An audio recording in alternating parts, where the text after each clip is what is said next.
அஸ்ஸலாமு அலைக்கும் வரஹ்மத்துல்லாஹி வபரகாத்துஹு. நம்முடைய இந்த C++ சீரீஸில் வந்துட்டு இன்றைக்கி வந்துட்டு நாம் பார்க்க போகிற ஒரு கான்செப்ட் என்னென்னு கேட்டிங்கன்னா, இன்றைக்கி வந்துட்டு கண்டிஷனல் ஸ்டேட்மெண்ட்ஸ் பற்றி பார்ப்போம். ஸோ C++ல் வந்துக்கிட்டு பொதுவாக நம்ம ரெண்டு கண்டிஷனல் ஸ்டேட்மெண்ட்ஸ் வந்துட்டு பார்ப்போம். ஒன்று வந்துட்டு என்னென்னா எல்சிஃப் ஸ்டேட்மெண்ட்ஸ், அடுத்தது வந்துட்டு ஸ்விட்ச் ஸ்டேட்மெண்ட்ஸ் அப்படின்ட்டு ரெண்டு டைப் ஆஃப் கண்டிஷன் ஸ்டேட்மெண்ட்ஸ் வந்துட்டு பார்ப்போம். இதில் வந்துட்டு இஃப் ஸ்டேட்மெண்ட்ஸ் அப்படின்ட்டும் எல்ஸ் ஸ்டேட்மெண்ட்ஸ் அப்படின்ட்டும் ரெண்டுமே வந்துட்டு பிரித்து போட்டிருக்கேன். நினைத்துக்கண்டா இந்த எல்சிஃப் ஸ்டேட்மெண்ட்ஸை பார்க்குறதுக்கு முந்தி இது ரெண்டையுமே வந்துட்டு என்ன எப்படி ஒர்க் ஆகுது அப்படிங்கிறத நம்ம ஏர்லியாக பார்த்தோம்னா, இந்த எல்சிஃப் ஸ்டேட்மெண்ட்ஸும் இந்த ஸ்விட்ச் ஸ்டேட்மெண்ட்ஸும் வந்துட்டு பார்க்க போகிறவங்களுக்கு இன்னுமே வந்துட்டு ஈஸியாக வந்துட்டு அண்டர்ஸ்டாண்டிங் பண்ணிக்கொள்ள ஏழுமாக இருக்கும். ஸோ இப்போ வந்துட்டு நாம் இந்த வீடியோவில் வந்துட்டு இஃப் ஸ்டேட்மெண்ட் பற்றி பார்ப்போம். ஸோ இப்போ நான் இந்த கொமெண்ட்டை வந்துட்டு நான் ரிமூவ் பண்ணுறேன். ஸோ இங்கே வந்துட்டு இஃப் ஸ்டேட்மெண்ட்டை பார்க்குறதுக்கு முந்தி உங்கள் எல்லாருக்குமே வந்துட்டு தெரிஞ்சிருக்கணும். என்ன தெரிஞ்சிருக்கணும்னா ஆப்ரேட்டர்ஸ், அதாவது ரிலேஷனல் ஆப்ரேட்டர்ஸ் அப்படின்னு சொல்லுவோம்.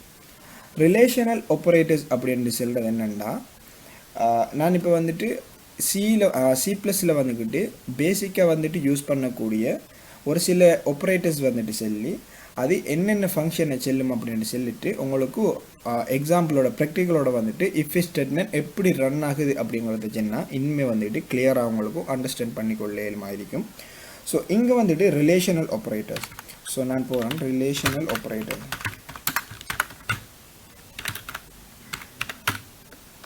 ரிலேஷனல் ஆப்ரேட்டர்ஸ் இங்கே வந்துட்டு நம்ம பார்ப்போம். ஃபஸ்ட்டுக்கு வந்துட்டு நம்ம பேசிக்காக வந்துட்டு நம்ம மெட்ஸ்லேயே வந்துட்டு நம்ம படிச்சிருப்போம். ஸோ இங்கே வந்துட்டு இது அதாவது கிரேட்டர் தென் சிம்பிள் வந்துட்டு யூஸ் பண்ணோம்னா எங்கேயுமே வந்துட்டு கிரேட்டர் தென் தான். ஸோ கிரேட்டர் தென் ஈக்குவல் இதோட பேர் வந்துட்டு என்னென்னா கிரேட்டர் தென் ஈக்குவல் அப்படின்னு நம்ம சொல்லுவோம். அடுத்தது வந்துட்டு பார்த்திங்கன்னா லெஸ் தென் ஈக்குவல், அடுத்தது வந்துட்டு ஈக்குவல். அதாவது இதை நம்ம எப்படி சொல்லுவோம்னா ஈக்குவல் டு அப்படின்னு நம்ம சொல்லுவோம். ஸோ அடுத்தது வந்துட்டு பார்த்திங்கன்னா நான் என்ன அப்படிங்கிறத நான் சொல்கிறேன், அதில் ஒர்க் வந்துட்டு எப்படி ஃபங்க்ஷன் ஆகும் அப்படிங்கிறத நான் சொல்கிறேன் ஒன்றையும். ஸோ அடுத்த சிம்பிள் வந்துக்கிட்டு அடுத்த ஆப்ரேட்டர் வந்துட்டு என்னென்னு கேட்டிங்கன்னா நாட் ஈக்குவல். நெக்ஸ்ட் வந்துட்டு என்னென்னு கேட்டிங்கன்னா எண்ட் ஆப்ரேட்டர். ஸோ அடுத்தது வந்துட்டு என்னென்னு கேட்டிங்கன்னா ஓ ஆப்ரேட்டர். ஸோ இந்த இவ்வளோ ஆப்ரேட்டர் வந்துட்டு நம்ம C++ல் வந்துட்டு இந்த ரிலேஷனல் ஆப்ரேட்டர்ஸ் அப்படின்னு சொல்லக்கூடிய ஆப்ரேட்டர்ஸை வந்துட்டு பேசிக்காக வந்துட்டு நாம் இவ்வளோத்தையும் வச்சு நாம் பார்ப்போம். ஸோ இங்கே வந்துட்டு கிரேட்டர் தென் ஈக்குவல் அப்படின்னு சொல்லக்கூடிய ஆப்ரேட்டர் ஒர்க் என்னென்னா, இது வந்துட்டு இஃப் ஸ்டேட்மெண்ட்டில் வந்துக்கிட்டு எப்படி யூஸ் ஆகும்னா ட்ரூவாக இருக்கிற சந்தர்ப்பத்தில், அதாவது இந்த கிரேட்டர் தென் ஈக்குவல் அப்படின்னு சொல்ல போகல உங்களுக்கு வந்துட்டு ஒரு எக்ஸாம்பிளோட வந்துட்டு சொன்னால் இன்னுமே வந்துட்டு கிளியராக வழங்கும். ஸோ இதை வந்துட்டு நீங்கள் நினைவில் வச்சுக்கொள்ளுங்க. இது வந்துட்டு என்னென்னா கிரேட்டர் தென் ஈக்குவல், அடுத்தது வந்துட்டு லெஸ் தென் ஈக்குவல், இங்கே வந்துட்டு ஈக்குவல் டு. ஸோ இந்த ஈக்குவல் டு வந்துட்டு எப்படின்னா இங்கால ஏ அப்படிங்கிற ஒரு வேரியபிள் இருக்கேன்டா, இங்காலையுமே வந்துட்டு ஒரு வேரியபிளோ ஏதாவது ஒரு வெலு இருக்கேன்னு வைங்க. நான் இங்கே வந்துட்டு ஒரு 4 அப்படிங்கிற ஒரு 4 அப்படிங்கிற ஒரு வெலு ஒன்று வச்சிருந்தா, இந்த ஏயில் ஸ்டோர் ஆகியிருக்கிற வெலு இந்த 4க்கு ஈக்குவலாக இருக்கிற சந்தர்ப்பத்தில் தான் இது ட்ரூ ஆகும். அடுத்தது வந்துட்டு நொட் ஈக்குவல் ஃபங்க்ஷன் எப்படி நடக்கும்னா, நொட் ஈக்குவல்லையும் வந்துட்டு அதே ஆப்ரேட்டரை அதே வெலு வந்துட்டு யூஸ் பண்ணிடுவீங்க. ஏ ரெண்டு போட்டுட்டு இங்கே வந்துட்டு 4 அப்படிங்கிறத நான் போடுறேன். ஸோ இங்கே வந்துட்டு எப்படின்னா நொட் ஈக்குவல் இல்லாத சந்தர்ப்பத்தில் இந்த ஸ்டேட்மெண்ட் வந்துக்கிட்டு ட்ரூ ஆகும். ஸோ இங்கே வந்துக்கிட்டு பார்த்தீங்கன்னா இது ஏ வந்துட்டு ஒரு வெலுவாக இருக்கும், வெலு ஒன்று ஸ்டோர் பண்ணியிருக்கும். ஸோ இங்கே வந்துட்டு எப்படின்னா இந்த 4க்கு இந்த ஏயில் ஸ்டோர் பண்ணியிருக்கக்கூடிய வேரியபிள் வெலு வந்துட்டு ஈக்குவல் இல்லாத சந்தர்ப்பத்தில் இந்த ஸ்டேட்மெண்ட்ஸ் வந்துக்கிட்டு ட்ரூ ஆகும். அதுக்கு தான் நம்ம நொட் ஈக்குவல் அப்படிங்கிற ஆப்ரேட்டர் வந்துக்கிட்டு யூஸ் பண்ணுறேன். இந்த எண்ட் ஆப்ரேட்டர் வந்துக்கிட்டு எப்படின்னா நாம் left side and right side ரெண்டுலேயுமே வந்துட்டு நம்ம ஒரு வேரியபிள் நேம் கொடுக்கோம், இல்லாட்டி ஏதாவது ஒரு வேல்யூ கொடுக்க முடியுங்க. இது எப்படி ஃபங்க்ஷன் ஆகும்னு கேட்டிங்கன்னா, இந்த ஏயில் ஸ்டோர் ஆகியிருக்கிற வெலுவும் அதே மாதிரி இங்கால வந்துட்டு நாம் என்ன ஒரு வெலு ஒன்று கொடுத்துருக்கோமோ இந்த ரெண்டு வெலுவும் இங்கே வந்துட்டு ரெண்டு வெலுவும் வந்துட்டு சேமாக, அதாவது ஈக்குவல் ஆகிற சந்தர்ப்பத்தில் மாத்திரம்தான் அல்லது ட்ரூ ஆகிற சந்தர்ப்பத்தில் மட்டும்தான் இந்த ஸ்டேட்மெண்ட்ஸ் இந்த ஹோல் ஸ்டேட்மெண்ட்ஸுமே வந்துக்கிட்டு ட்ரூ ஆகிருக்க போகுது. இதுக்கு இன்னுமே வந்துக்கிட்டு சிம்பிளாக செல்லணுமெண்டா உங்களுக்கு எப்படி செல்லணுமெண்டா இப்போ a greater than 5 அப்படின்னு போட்டுட்டேன். இங்கே வந்துட்டு என்ன செய்கிறேன்டா b less than 5. ஸோ இங்கே வந்துட்டு b less than 5 அண்டு போகிறதுக்கு இப்போ நான் a அண்டு போகிறேன். நான் இங்கே வந்துட்டு இன்ட்டில் வந்துட்டு a equal 4 அப்படின்னு போகிறேன். ஸோ இங்கே வந்துட்டு பாருங்கள் என்ன சொல்லிக்கண்டா b less than a அப்படிங்கிற சொல்லிக்கு நான் பிக்கும் ஒரு வேல்யூ ஒன்று நான் அசைன் பண்ணுறேன். பிக்கு 5 அப்படிங்கிற வேல்யூ வந்துட்டு அசைன் பண்ணுறேன். இங்கே வந்து என்ன சொல்லிக்கண்டா b less than a அப்படின்னு சொல்லியிருக்கு. ஆனால் இங்கே பாருங்கள் பியோட வேல்யூ வந்துக்கிட்டு 5 ஆயிருக்கு, ஏட வேல்யூ வந்துக்கிட்டு 4 ஆயிருக்கு. அப்போ இந்த ஸ்டேட்மெண்ட்ஸில் இருக்கிற இந்த b less than a அப்படிங்கிற ஒரு கண்டிஷன் வந்துக்கிட்டு இடத்த ஃபால்ஸ் ஆகுது. ஸோ இங்கெல்லாம் வந்துட்டு பாருங்கள் a greater than 5, அப்போ இங்கேயுமே வந்துக்கிட்டு ஃபால்ஸ் ஆகுது. அப்போ ரெண்டு சைட்லேயும் ஃபால்ஸாக இருக்கிற சந்தர்ப்பத்தில் இந்த ஹோல் ஸ்டேட்மெண்ட்ஸும் வந்துக்கிட்டு ஃபோல்ட் ஆகுது, இந்த கண்டிஷனும் ஃபோல் ஆகுது. அல்லது ஒரு பக்கம் ட்ரூவாக இருந்தும் ஒரு பக்கம் ஃபால்ஸாக இருந்தாலும் இந்த மொத்த ஸ்டேட்மெண்ட்டுமே வந்துட்டு ஃபால்ஸ் ஆகுது. இது எப்போ ட்ரூ ஆகுமெண்டா இரண்டு பக்கத்தில் இருக்கிற கண்டிஷனுமே வந்துட்டு ட்ரூவாக இருக்கிற சந்தர்ப்பத்தில் தான் இந்த எண்ட் ஆப்பரேட்டர் வந்துட்டு ட்ரூவாக இருக்கும். இந்த ஓ ஆப்பரேட்டர் வந்துட்டு அப்படின்னா இதுக்கு வந்துட்டு அதே வேரியபிளில் வந்துட்டு காப்பி பண்ணி போகிறேன். இங்கே வந்துட்டு பாருங்கள் இங்கே வந்துட்டு பாருங்கள் இப்போ இதில் வந்துட்டு ஓ ஆப்பரேட்டரில் அப்படின்னா ஏதாவது ஒரு பக்கம் ட்ரூவாக இருந்தால் இந்த கண்டிஷன் இந்த ஓ ஆப்பரேட்டர் வந்துட்டு ட்ரூவாக இருக்கும். இந்த ஓ ஆப்பரேட்டர் ஸ்டேட்மெண்ட் வந்துட்டு ட்ரூவாக இருக்கும். ரெண்டு பக்கமுமே ட்ரூவாக இருந்தாலும் இந்த ஸ்டேட்மெண்ட் வந்துட்டு ட்ரூவாக இருக்கும். ஆனால் ரெண்டு பக்கமும் ஃபால்ஸாக இருந்தால் இந்த ஸ்டேட்மெண்ட்ஸ் ஃபால்ஸாக இருக்கும். ஸோ இந்த டைமில் வந்துட்டு உங்களுக்கு நிறைய குழப்பமாக இருக்கும். நம்ம இஃப் ஸ்டேட்மெண்ட்ஸில் வந்துட்டு ஒவ்வொரு விஷயமா வந்துட்டு பார்த்தோம்னா இன்னுமே வந்துட்டு உங்களுக்கு கிளியராக இருக்கும். ஸோ இப்போ வந்துட்டு இஃப் ஸ்டேட்மெண்ட்டை வந்துட்டு பார்த்தோம்னா எப்படி டிக்ளேர் பண்ணுற அப்படின்னு கேட்டிங்கன்னா இஃப் அப்படின்னு போட்டுட்டு ஒரு ப்ரெக்கெட் ஓப்பன் பண்ணுவோம். இந்த ப்ரெக்கெட்டுக்கு பிறகு ரெண்டு கேர்லி பிரேசஸை வந்துட்டு ஓப்பன் பண்ணி க்ளோஸ் பண்ணோம்னா இங்கே வந்துட்டு என்னென்னா ஒரு இஃப் ஸ்டேட்மெண்ட் வந்து க்ரியேட் பண்ணிட்டோம். ஸோ இந்த கண்டிஷன் அப்படின்னு சொன்னேன். இந்த கண்டிஷன் வந்துட்டு எதுக்குள்ளே நம்ம யூஸ் பண்ணுற அப்படின்ட்டு நீங்கள் வந்துட்டு கேட்பீங்க. இந்த கண்டிஷன்ஸ் அப்படிங்கிற விஷயம் வந்துட்டு இந்த இஃப் ஸ்டேட்மெண்ட்டுக்கு பிறகு இந்த இஃப்க்கு பிறகு இருக்கிற ரெண்டு பெரந்தசிக்குள்ளே தான் இந்த கண்டிஷனை வந்துட்டு நம்ம யூஸ் பண்ணுவோம்.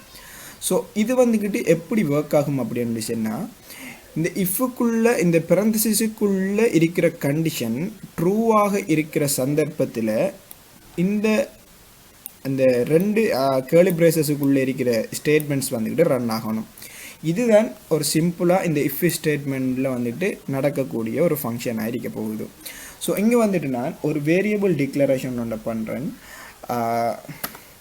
இல்லை நான் வேரியபிள் டிக்ளரேஷன் பண்ணாமல் வந்துட்டு உங்களுக்கு சொல்கிறேன். இங்கே வந்துட்டு இஃப் ஸ்டேட்மெண்ட்டுக்குள்ளே வந்துட்டு எப்படி போட போகிறேன்னா 7 greater than 4 அப்படின்னு போகிறேன். அதாவது 7 வந்துட்டு 4ஐயும் விட பெரிதாக இருக்குது. ஸோ அதால் நான் 7 greater than 4 அப்படின்னு போட்டிருக்கேன். ஸோ இங்கே வந்துட்டு என்ன செய்யும்னா பூலியன் எக்ஸ்பிரஷன், அதாவது பூலியன் எக்ஸ்பிரஷன் நம்ம ஆல்ரெடி பார்த்துருக்கோம். பூலியன் எப்போயுமே ட்ரூ ஓ ஃபால்ஸ் அப்படிங்கிற ஒரு வேல்யூவை மட்டும்தான் நமக்கு ரிட்டர்ன் பண்ண போகுது அல்லது ஸ்டோர் பண்ண போகுது. ஸோ இந்த இஃப் ஸ்டேட்மெண்ட் வந்துக்கிட்டு என்ன செய்யும்னா இதுக்குள்ளே இருக்கிற கண்டிஷன் ட்ரூவா அல்லது ஃபால்ஸா அப்படின்னு பார்க்கும். ட்ரூவாக இருந்தால் இந்த ரெண்டு கேர்லி பிரேசஸுக்குள்ளேயுமே வந்துக்கிட்டு என்ன நம்ம செய்ய சொல்லியிருக்கோமோ என்ன ஃபங்க்ஷன்ஸை வந்துக்கிட்டு நடத்த சொல்லியிருக்கோமோ அந்த ஃபங்க்ஷன்ஸை வந்துக்கிட்டு செய்யும். ஸோ இங்கே வந்துட்டு நான் சொல்ல போகிறேன் சி அவுட் print 7 அப்படின்ட்டு நான் போகிறேன். இங்கே வந்துட்டு நான் இப்போ இந்த ஸ்டேட்மெண்ட்டை வந்துட்டு முடிச்சிட்டேன். இப்போ என்ன நடக்கும்னா இந்த கண்டிஷன் ட்ரூவாக இருந்தால் இந்த பெரந்தசிஸுக்குள்ளே இருக்கிற ஸ்டேட்மெண்ட்ஸ் வந்துட்டு ரன் ஆகணும். ஸோ இப்போ நான் இதை ரன் பண்ணினா எனக்கு இந்த கண்டிஷன் ட்ரூவாக இருக்கிறதால இந்த சி அவுட்டில் இருக்கிற print 7 அப்படிங்கிற அந்த ஸ்டேட்மெண்ட் வந்துக்கிட்டு நமக்கு எக்ஸிக்யூட் ஆகணும். ஸோ இப்போ வந்துட்டு நான் ரன் பண்ணுறேன். இப்போ கீழுக்கு பாருங்கள் print 7 அப்படிங்கிற ஸ்டேட்மெண்ட் வந்துட்டு ரன் ஆகியிருக்கேன். ஸோ இதைத்தான் நம்ம சொல்லுவோம் சி ப்ளஸில் வந்துட்டு இஃப் ஸ்டேட்மெண்ட் அப்படின்னு சொல்லுவோம். ஸோ இன்னுமே வந்துக்கிட்டு உங்களுக்கு ஒரு எக்ஸாம்பிள் ஒன்று செல்லன் பண்ணால் நான் இங்கே ஒரு வேரியபிள் டிக்ளரேஷன் பண்ணுறேன் int a ஈக்குவல் 8 அப்படின்ட்டும் அடுத்தது int b ஈக்குவல் 10 அப்படின்னு பண்ணுறேன். இப்போ வந்துட்டு பாருங்கள் நான் இந்த 7ஐயும் 4ஐயும் வந்துட்டு delete பண்ணிவிட்டு இங்கே வந்துட்டு b greater than a அப்படின்ட்டு போகிறேன். இங்கே பாருங்கள் கண்டிஷன் வந்துட்டு ட்ரூ ஆகிருக்கு, அதாவது பியோட வேல்யூ வந்துட்டு 10 ஆக இருந்ததால் b வந்துட்டு ஏஐயும் விட பெரிதாக இருக்கு. ஆகவே b வந்துட்டு கிரேட்டர் தென் ஏவாக தான் இருக்க போகுது. அதனால் இந்த கண்டிஷன் ட்ரூவாக இருக்கிறதால இந்த கண்டிஷன் அதாவது இந்த இஃப் ஸ்டேட்மெண்ட்ஸுக்குள்ளே இருக்கிற அந்த சி அவுட் ஸ்டேட்மெண்ட்ஸை வந்துட்டு பிரிண்ட் பண்ணும். ஸோ இப்போ ரன் பண்ணாலும் அதே அவுட்புட் வந்துக்கிட்டு நமக்கு ஷோ ஆகும். ஆனால் இப்போ வந்துக்கிட்டு நான் இதை சேஞ்ச் பண்ணுறேன். இப்போ ஏ கிரேட்டர் தென் பி அப்படின்னு போகிறேன். இப்போ வந்துட்டு பார்த்திங்கன்னா நமக்கு ஃபஸ்ட்டுக்கு ஸ்டேட்மெண்ட் வந்துட்டு செக் பண்ணும். இந்த கண்டிஷன் ட்ரூவாக இருந்தால் இந்த ஸ்டேட்மெண்ட்ஸை வந்துக்கிட்டு பிரிண்ட் பண்ணும். இந்த கண்டிஷன் ட்ரூவாக இல்லைண்டா இந்த கோட் வந்துட்டு எதுவுமே வந்துக்கிட்டு எக்ஸிக்யூஷன் ஆகாது, அப்படியே வந்துட்டு இந்த பெரந்தசிஸை விட்டுது வந்து வெளியே போய்த்தரும்.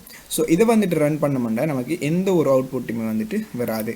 இப்போ இதை நான் ரன் பண்ணுறேன் பாருங்கள், நமக்கு எந்த ஒரு அவுட்புட்டுமே அவுட்புட் ஆகலை. ஸோ இது மட்டும் இல்லை, நீங்கள் கிரேட்டர் தென் மட்டும்தான் போடணும் அப்படின்ட்டு இல்லை. நான் சொன்ன மாதிரி ஈக்குவல் ஆப்ரேட்டர் போடலாம். ஈக்குவல் ஆப்ரேட்டர் போட்டோம்னா என்ன, ஈக்குவல் டு ஆப்ரேட்டர் போட்டோம்னா இந்த ரெண்டு பக்கம் இருக்கிற கண்டிஷனுமே வந்துட்டு ட்ரூவாக இருக்கணும். ஸோ இங்கே வந்துட்டு பாருங்கள் 8ம் 10ம் ஸ்டோர் பண்ணிக்கும், ஆனால் இந்த கண்டிஷன் வந்துக்கிட்டு என்ன ஃபால்ஸ். அப்போ இங்கே வந்துட்டு ரன் பண்ண என்ன நடக்கும், நமக்கு எந்த ஒரு அவுட்புட்டுமே வராது. ஸோ இதே வந்துட்டு நான் ஏயில் இருக்கிற வேல்யூ வந்துட்டு 10 அப்படின்ட்டு சேஞ்ச் பண்ணுறேன். இப்போ ரன் பண்ண பாருங்கள் இந்த கண்டிஷன் வந்துட்டு ஏஎம் வந்துக்கிட்டு 10 ஆயிருக்கு, பிஎம் வந்துட்டு 10 ஆயிருக்கு. அப்போ கண்டிஷன் வந்துக்கிட்டு ட்ரூ. ஆகவே இந்த ஸ்டேட்மெண்ட் வந்துக்கிட்டு பிரிண்ட் ஆக போகுது. இங்கே வந்துட்டு பாருங்கள் print 7 அப்படிங்கிற ஒரு அவுட்புட் வந்துட்டு நமக்கு வரும். ஸோ இதுதான் இந்த பிரிண்ட் இஃப் ஸ்டேட்மெண்ட் அப்படின்ட்டு நம்ம சொல்லுவோம். ஸோ இஃப் ஸ்டேட்மெண்ட்டில் வந்துட்டு நான் சொன்ன மாதிரி மற்ற ரிலேஷனல் ஆப்ரேட்டர்ஸ் வந்துட்டு யூஸ் பண்ணலாம். Less than equal, greater than equal, and operator, or operator அப்படின்னு நீங்கள் யூஸ் பண்ணி பார்க்கலாம். நிறைய ஆக்டிவிட்டீஸ்கள் ப்ராக்டிஸ் பண்ணிங்கன்னா இன்னுமே வந்துக்கிட்டு உங்களுக்கு கிளியர் ஆகும்.